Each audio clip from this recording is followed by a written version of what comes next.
முத்து ஏற்கனவே கோவக்காரர். அவர் நம்பி இருந்தது மீனாவை மட்டும்தான். ஆனால் மீனா இப்படி பண்ணுவாங்கன்னு முத்து நினச்சி கூட பார்த்துருக்க மாட்டார்.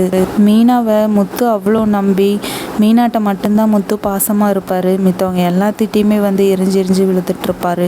ஆனால் முத்துட்ட மீனா இந்த விஷயத்த மறைச்சதுனால முத்து ரொம்ப டென்ஷன் ஆகி வீட்டு பக்கமே வந்துடாத அப்படின்னு சொல்லி கோவத்தில் சொல்லிட்டு போகிறாங்க.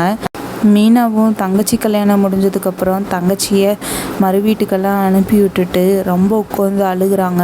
அவங்க அம்மாவும் ஒரு பொண்ணுக்கு கல்யாணம் ஆயிடுச்சுன்னு நினச்சி சந்தோஷப்படுறதா இல்லை உன் வாழ்க்கை இப்படி ஆயிடுச்சுன்னு நினச்சி அழுகிறதான்னு சொல்லிட்டு எனக்கு தெரிலையே அப்படின்னு சொல்லிட்டு அழுகுறாங்க. உங்கள் அப்பா இருந்திருந்தா இதெல்லாம் பார்த்து எவ்வளோ கஷ்டப்பட்டிருப்பாரு அப்படின்னு சொல்லிட்டு தலையாக அடிச்சுட்டு அழுகுறாங்க.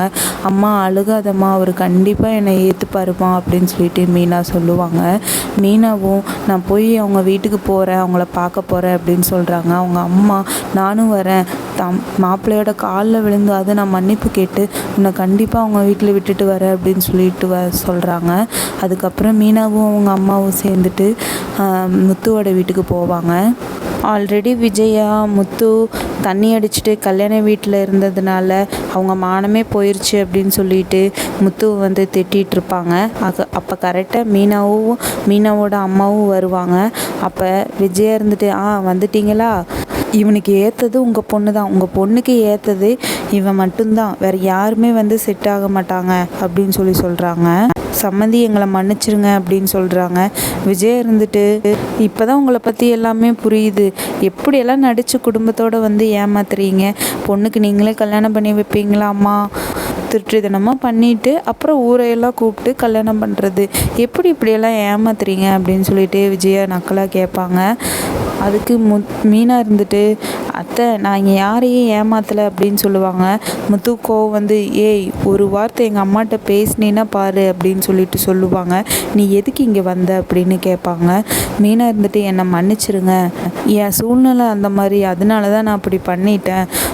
அதுக்கு முத்து சொல்லுவார், ஐயா இதெல்லாம் நீ எதுக்கு எங்ககிட்ட சொல்லிகிட்ருக்க, நான் தான் எங்கள் குடும்பத்துக்கும் உங்கள் குடும்பத்துக்கும் சம்மதமே கிடையாதுன்னு நான் சொல்லிட்டேன்ல அப்படின்னு சொல்லுவார். மீனாவோட அம்மாவும் முத்துவோட காலில் விழுந்து மாப்பிள்ளை என்னை மன்னிச்சிருங்க அப்படின்னு சொல்லுவாங்க. ஆனால் முத்து தள்ளி போயிடுவார்.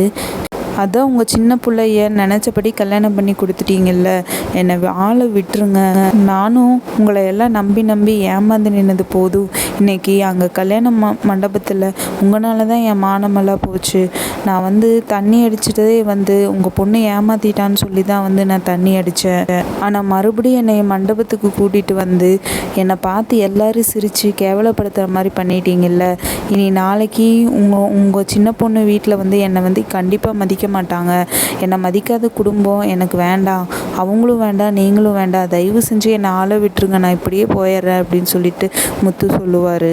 மீனா ரொம்ப கஞ்சி கேட்கல, முத்து தயவு செஞ்சு இங்கேருந்து போயிரு, இல்லை ரொம்ப அசிங்கமாயிட போகுது, உங்கள் அம்மாவை கூட்டிகிட்டு வந்திருக்கீன்னு பார்க்குறேன் அப்படின்னு சொல்லிட்டு சொல்லுவார். மீனா அதுக்கப்புறம் ஒன்றுமே பேசாமல் அழுதுகிட்டே அங்கேருந்து போயிடுவாங்க.